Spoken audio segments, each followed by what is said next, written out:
The town of Sioux City, Iowa had joined forces for a disaster emergency preparation drill to simulate conditions and events that would surround a major airline crash. Local residents volunteered to play the parts of crash victims, while professional rescue workers like Fire Chief Robert Hamilton assessed the situation.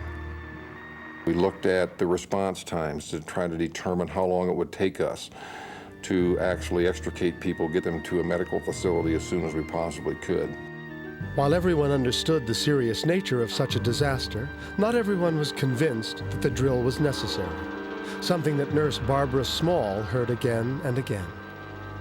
We had some skeptical people out there thinking that we would never have a plane this large crash in Sioux City. Matter of fact, I think it was the furthest thing from our mind at the point in time that we were actually preparing for and conducting the drills.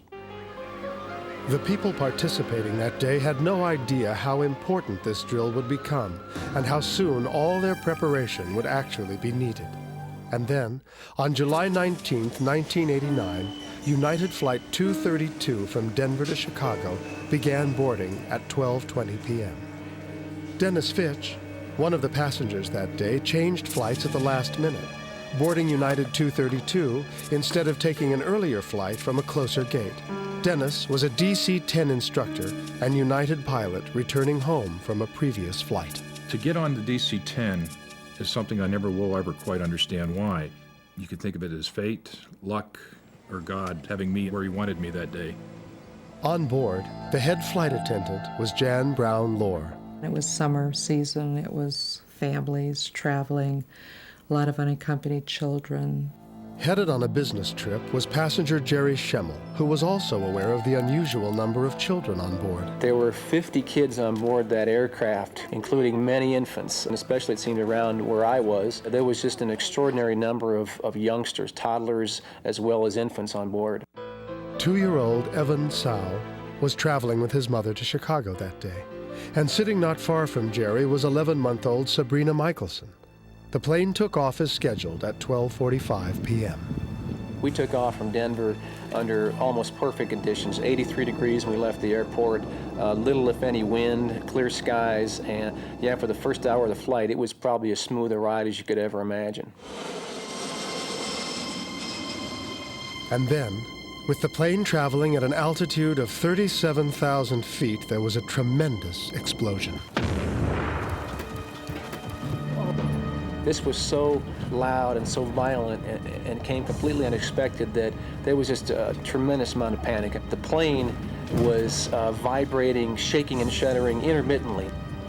Jan Brown Lohr was immediately summoned to the cockpit. I did my most casual, there's nothing wrong, walk up to the cockpit, thinking we obviously have an emergency. Meanwhile, the captain tried to calm the terrified passengers. Ladies and gentlemen, this is your captain, Captain Haynes. The first thing that Captain Haynes told us was that the number 2 engine he was having trouble with. And he said he has shut it down. And he also said that the DC-10 is equipped to fly with the remaining 2 engines. When you have an explosion, what you think until that point is a bomb going off, and then the captain gets on and says he's having a lot of trouble controlling the aircraft, I think we all had a pretty good idea that something was seriously wrong inside the cockpit. Now I open the door, and the enormity of the crisis hit me full force without anyone saying a word or doing anything. I just felt it. It just filled the air. Jan was informed that the plane had lost all its hydraulics and told to immediately secure the cabin and prepare for an emergency landing. As I stepped out the cockpit door and shut it behind me, I can remember thinking, oh God, please let me be someplace else. I have never known such fear, such terror in a lifetime. The flight attendant that was working my side of the aircraft came by our seat row, and as she approached, I looked at her face, and it was very worried. I stopped her and said, Jan, please don't worry about this. This airplane flies fine on 2 engines. All we need to do is get to a lower altitude. We're going to be fine. It's much worse than you think. And she looked at me and said, oh no, Denny, the captain has told us that we have lost all our hydraulics. Now, the hydraulic system on the DC-10 is critical. If you have lost all hydraulics, translation is that you have no ability to steer your aircraft anymore in flight. Obviously a terrible situation. I'll go and check. Don't worry. Being an experienced pilot, Denny immediately went to the cockpit to see if he could help. The airplane was banking steeply to the right, and they were desperately trying to get the right wing back up. And he was having a terrible, difficult time doing that while he was still starting to fly the airplane with the wheel. Seeing that, I said, "Captain, would you like me to do your throttles for you?" And Al Haynes said, "Yes, do that." And we never trained for this. It was just thought not ever to happen. It couldn't happen. Then he tried something that had never been done before. He attempted to steer the plane by manually adjusting the power to the engines. More power, more power, more power. More power. Okay, right there, right there, right there. In the previous 25 years, there had been some accidents due to loss of all flight controls from flight, which was our situation. There has never been a successful outcome to any of those events. In fact, 1,200 lives had been lost in the previous 25 years. We are going to prepare for an emergency landing. The only thought that follows that can follow it, is that you're going to die today. And the question to your mind comes, how long is it going to take before this airplane finally hits the Iowa soil and it's over? You're going to die this afternoon. 296 people's lives are being held in one man's hands. Will a miracle save them? The terror in the skies continues when It's a Miracle returns.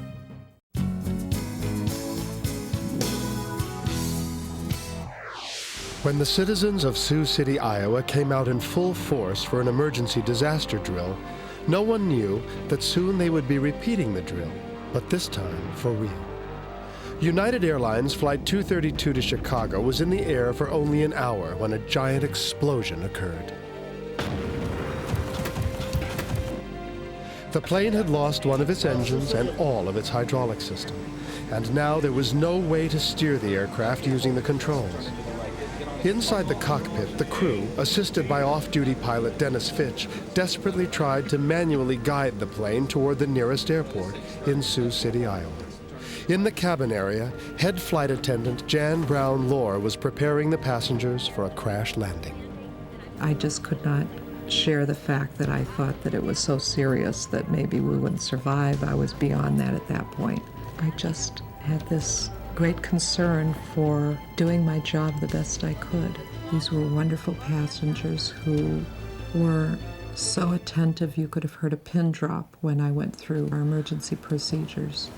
My thoughts were, when are we going to hit and how hard are we going to hit? I remember thinking about my wife. I remember the last 3 words to my wife when she dropped me off at the airport were, "I love you." The physical image of my wife's face kind of popped into my head. I think I sort of said goodbye in that moment. I didn't think I'd ever see her again.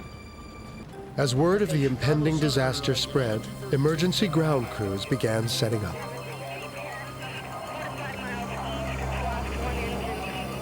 Nurse Barbara Small was already in position. We had a half-an-hour warning to get ready. We knew it was a DC-10, so we knew there would be a lot of passengers on board. We estimated about 300. We had called our staffs in, physicians came in. This time the drill was real. Dennis Fitch continued to manipulate the plane's gears by hand. I had this overwhelming realization that I literally had 295 other lives in my 2 hands. They were all relying on me. Fire Chief Robert Hamilton was monitoring the air-to-ground communications. Loss of our flight control. We have no hydraulic fluid, which means we have no elevator control. I have serious doubts about making the airport. They communicated to us that the hydraulics had been severed, that the pilot would probably not have any landing gear, and that they would have no brakes. And at that point, I became very concerned. There was less than 5 minutes to impact. Ladies and gentlemen, this is your captain, Captain Hayes. Captain Haynes got on the PA system and he told us that with about 30 seconds before touchdown, he was going to give us command to brace. And then he added to that, he said, "Folks, this is going to be rough. This is going to be rougher than anything you've ever been through. So please try to get ready as best you can." I think what that did was erase any doubts in anybody's minds about us landing safely and walking off that plane. And those of you who have lap children, we're going to have to put them on the floor. We'll surround I told the parents with lap children to place them on the floor at that time and to hold them down. Something that we had been trained in a classroom situation, but in finding myself actually saying this in a real-life situation, I couldn't believe that I was saying something as absurd as telling a parent to take their treasured child and place them on the floor. But that was pretty much all we had. It was 2 minutes to touchdown. We got within sight of Sioux City. We saw the closed runway, and amazingly, we were somewhat lined up on it. That's what we've been fighting for. Now we had a shot at landing this airplane where we wanted to. Runway in sight. We'll be with you very shortly. Thanks a lot for your help. But the plane was traveling too fast and approaching the runway too quickly. Normally, I come in and whenever I touch down, the rate that I would be sinking to the runway would be about 100 feet a minute. We were going down at close to 2,000 feet per minute. Extraordinary numbers.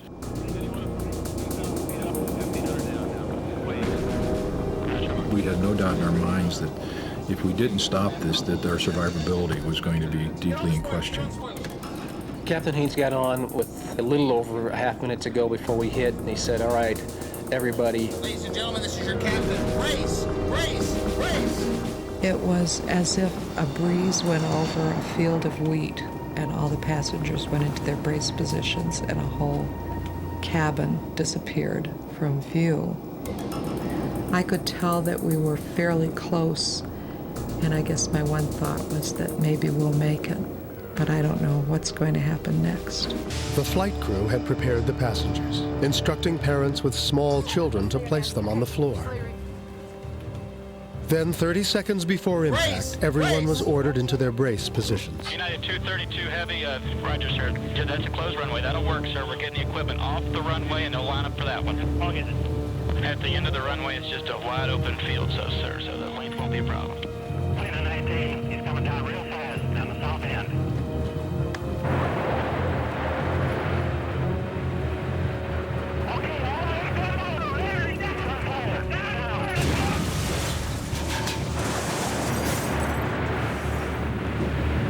We came in so fast and so hard that it was just like we dropped out of the sky and hit this runway.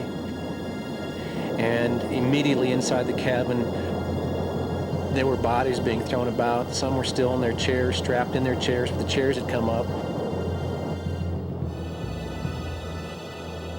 And I could hear all this screeching metal, noises that were just so foreign that I had never heard before and hope never to hear again. The cockpit had snapped off the rest of the airplane, and we were now tumbling at 200 miles an hour through the soybean field.